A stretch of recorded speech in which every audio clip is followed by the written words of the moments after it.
আমাদের জন্য খাজা বানিয়ে দেবে।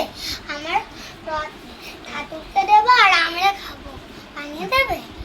তুমিও খাবে? হ্যাঁ। ঠিক আছে, তোমাদের যেকালে ইচ্ছা হয়েছে তাহলে চলো খাজা বানিয়ে দেওয়া হোক। খাজা বানিয়ে রথ আর আমার জগন্নাথ, বলরাম, সুভদ্রা সবাই যখন আশা করেছে আর একটু চাইছে যে একটু খাওয়া হোক, তাহলে সবাই প্রসাদ পাবো আমরা বাড়িতে।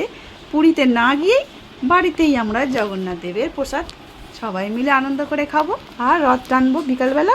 তো বাকি বন্ধুদের বলে দিই যে পরে আমরা রথ টানার ভিডিও তোমাদের সঙ্গে দেখাবো। টাটা দিয়ে দাও, যে আমরা তাহলে শুরু করি।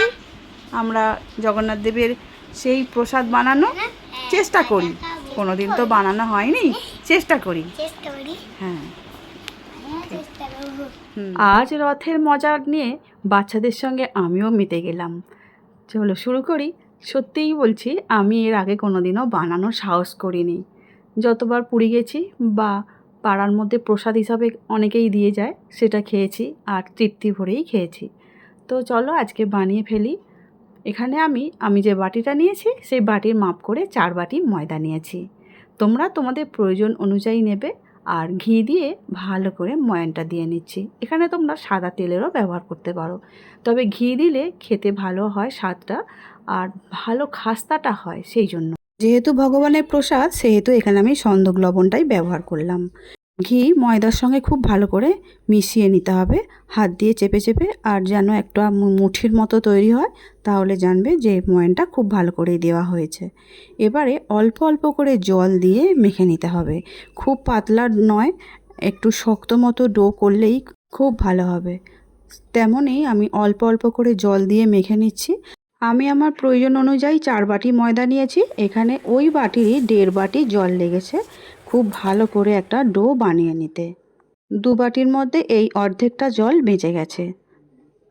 মাখাটা কিন্তু খুব ভালোভাবে করতে হবে, আর ঢাকা দিয়ে 10 মিনিটের জন্য আমি একটু রেস্টে রেখে দেব। তার মধ্যেই আমি বানিয়ে নেব চিনির যে শিরাটা বানাতে হবে, সেই রসটা একটু বানিয়ে নেব। তার জন্য আমাকে এখানে আমি যে বাটির মাপ নিয়ে ময়দা নিয়েছি, ওই বাটির মাপ করে 4 বাটি আমি জল নেব। 4 বাটি জল নেব আর নেব 2 বাটি চিনি। জলের মধ্যে চিনি দিয়ে দিচ্ছি, দিয়ে ভালো করে ফুটিয়ে নেব। আর 4 বাটি জলটা যেন 2 বাটিতে এসে যায়, তাহলেই চিনির শিরাটা কিন্তু খুব ভালোভাবেই হয়ে যাবে। আর খুব বেশি চটচটে বা বেশি আঠালো করার কোনো দরকার নেই, মোটামুটি ঘন হয়ে গেলেই হয়ে যাবে। আমি সেইভাবে ফুটিয়ে নিচ্ছি ওদিকে, আর এদিকে আমি ততক্ষণ লেচিটা কেটে নিচ্ছি। আমি 4 বাটি ময়দা নিয়েছি, 4 বাটি ময়দার মধ্যে একটু বড় সাইজের 6টা লেচি হয়েছে, মানে রুটির মতো যেমন গোল করে 6 পিস তৈরি হয়েছে। আমি এই 6টাকে 3 ভাগে ভাগ করে নেব, 3টে রুটি সেট করে নেব।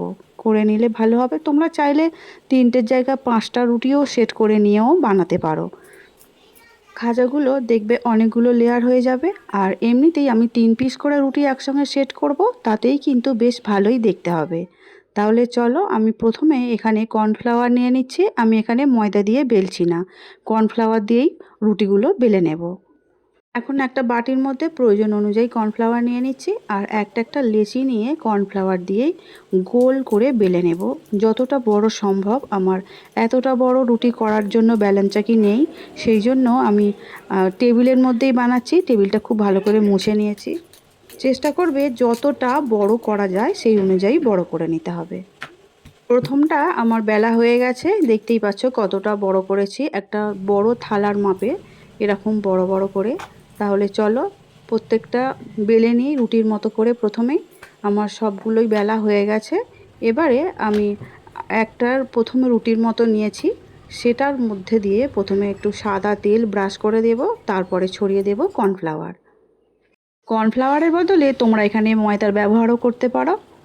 আর একইভাবে প্রত্যেকটা রুটি, মানে রুটির মতো যেগুলো বানিয়েছি আর কি, পরপর 3টে আমি একটা পর একটা এরকম সাদা তেল আর কর্নফ্লাওয়ার দিয়ে একই রকমভাবে সাজিয়ে নেব পরপর। যে সকল বন্ধুরা এই মুহূর্তে ইউটিউব চ্যানেল কিংবা ফেসবুক পেজ থেকে আমার ভিডিও দেখছো, যদি ভালো লেগে থাকে লাইক শেয়ার সাবস্ক্রাইব করে আমার চ্যানেলের পাশে থেকে যাওয়ার অনুরোধ রইল। পাশে থাকা বেলটা অবশ্যই প্রেস করে দিও, যখনই কোনো নতুন রান্না ছাড়বো সবার আগে তোমাদের কাছেই পৌঁছে যাবে। বাচ্চারা যখন কোনো কিছু আনন্দ করে বানাতে বলে তখন না বানিয়ে থাকা যায় না। আর তাছাড়া খেতে তো ভালোই লাগে, তাই না? ওটাকে একসঙ্গে চেপে চেপে একটু রোল বানিয়ে নিতে হবে।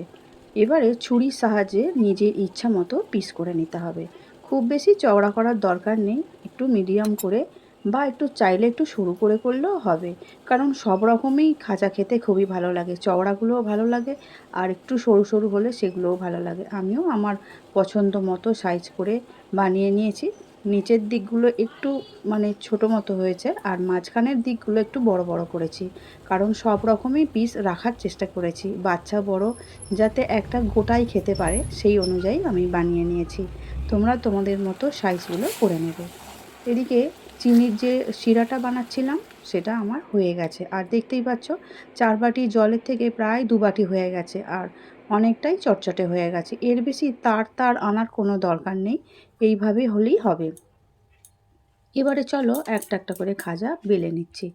অল্প করে আমি এখানে কর্নফ্লাওয়ার দিয়েছি যাতে না ধরে যায় বা লেগে যায়, সেই জন্য। তোমরা কিন্তু এমনিই বেলে নিতে পারো, এমনিই বেলা হয়ে যাবে, লেগে যাবে না। তবু আমি একটু কর্নফ্লাওয়ার দিয়ে আলতো হাতে বেলে নিচ্ছি। খুব বেশি চ্যাপটাও করার দরকার নেই, মিডিয়ামভাবে করলেই হবে। দেখো আমি এইভাবে বেলে নিয়েছি আর সবগুলো বেলে নিয়ে ফিরে আসছি। এদিকে এদিকে ফ্রাই প্যান বসিয়ে দিয়েছি আর তেল নিয়েছি ডক্টর চয়েস। খেতে গেলে শরীরের কথা তো ভাবতেই হবে, তাই না? তো স্বাস্থ্যসম্মতভাবে চিন্তা করে ডক্টর চয়েস সাদা রিফাইন্ড তেল দিয়েই আমি আজকে বানিয়ে ফেলছি। তেলটা মিডিয়াম গরম হতে না হতেই তখন থেকেই কিন্তু খাজাগুলো ছেড়ে দিতে হবে তেলের মধ্যে, তাহলে ক্রিস্পিটা খুব ভালো হবে। আর ফুটন্ত তেলে ঢাললে খুব তাড়াতাড়ি ওপরে আস্তরণটা পুড়ে যাবে, ভিতরের দিকে ভালোভাবে মচমচে ভাবটা হবে না। সেই জন্য খেয়াল রাখতে হবে তেল যখনই গরম হওয়া শুরু হবে তখনই তেলের মধ্যে ছেড়ে দিতে হবে। আর একটু জায়গা রেখে রেখে ছাড়বে, কারণ কতটা ফুলে যাচ্ছে দেখতেই পাচ্ছ। আর সমস্তগুলোই যখন ভেসে উঠবে তারপরেই কিন্তু একটু নাড়াচাড়া করো, আর হয়তো ভেঙে যেতেই পারে, সেই জন্য একটু চিন্তা করে দেখবে যে 2 মিনিট খুব ভালো করে ফুটছে, তারপরেই ওল্টানো ভালো। আর এমনিতেই যখনই নিচের দিকে একটু কালার চলে আসবে বুঝেই নেবে, কারণ ওগুলো আস্তে আস্তে তেলের ওপরে ভেসে উঠবে। নিচের দিকটা যখনই উল্টে দেবে দেখবে এক পিঠটা বেশ সোনালি কালার হয়ে গেছে আর ওপরের দিকটাও সোনালি কালার হয়ে তো আগেই গিয়েছিল। এইভাবে সোনালি কালার রং হয়ে গেলেই তখন জানবে আমাদের খাজা কিন্তু ভাজা হয়ে গেছে। এবারে একটা একটা করে ছাঁকুনির সাহায্যে বা ছাঁচার সাহায্যে ছেঁকে ছেঁকে তেল থেকে তুলে নিতে হবে।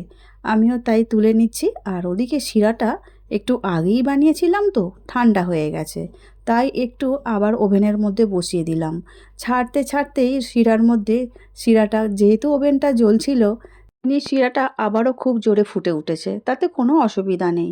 সঙ্গে সঙ্গেই তো ডুবিয়েই জাস্ট তুলে নিতে হবে। আমিও দেওয়ার সঙ্গে সঙ্গে খাজাগুলো চিনির শিরার মধ্যে ছাঁচার সাহায্যে আবারও একটা একটা করে রস থেকে তুলে নিতে হবে। আমিও তাই তুলে নিচ্ছি। বাড়িতে যে কোনো জিনিস বানিয়ে খাওয়ার মজাটাই আলাদা, আর বাড়ির লোক তো দেখে খুবই খুশি হচ্ছে যে আজকে ঘরে বসেই খাজা খাওয়া হবে। আজকে হয়তো আর বানানো সম্ভব নয় বন্ধুরা, সামনে তো আবার উল্টো রথ আসবে, তার মধ্যে যে কোনো একদিন আমার মতো করে খাজা বানিয়ে নিতে পারো। হয়ে গেল এগুলো, এবারে বাকি যেগুলো ভাজতে বাকি আছে সেগুলো আমি আবার ভেজে নেব। খাজাগুলো রসে দিয়ে আবার রস থেকে তুলতে তুলতেই তেলটা অনেকটা ঠান্ডা হয়ে গেছে, আবার তেলটা বসিয়েই সঙ্গে সঙ্গে বাকিগুলো তেলের মধ্যে ছেড়ে দিচ্ছি। আবারও একই রকমভাবে এপিট ওপিট করে লাল লাল করে ভেজে ভেজে চিনির শিরার মধ্যে আমি ডুবিয়ে তুলে নেব। এখন আমাদের রথযাত্রার স্পেশাল খাজা কিন্তু একদম তৈরি। আর খাজা দেখতে কতটা সুন্দর হয়েছে তোমরা দেখেই নিশ্চয়ই বুঝতে পারছো, আর খেতে কিন্তু দারুণ হয়েছে। তবে একদম খাস্তা আর মুচমুচে খাজা এইভাবে আমার মতো করে বানিয়ে নিতে পারো। আজকে আমি রথের জন্য জগন্নাথ দেবের প্রসাদ হিসাবে বানালাম খাজা। তা যদি তোমাদের ভালো লেগে থাকে তাহলে লাইক শেয়ার কমেন্ট করতে অবশ্যই কিন্তু ভুলবে না। আর হ্যাঁ, খারাপ হলে সেটাও কিন্তু কমেন্টে জানিও। আজ তাহলে আসছি, দেখা হবে অন্য দিন নতুন রেসিপি নিয়ে। সবাই খুব ভালো থাকবে, সুস্থ থাকবে। আমার রেসিপিটা দেখার জন্য অসংখ্য অসংখ্য ধন্যবাদ আমার সব বন্ধুদের।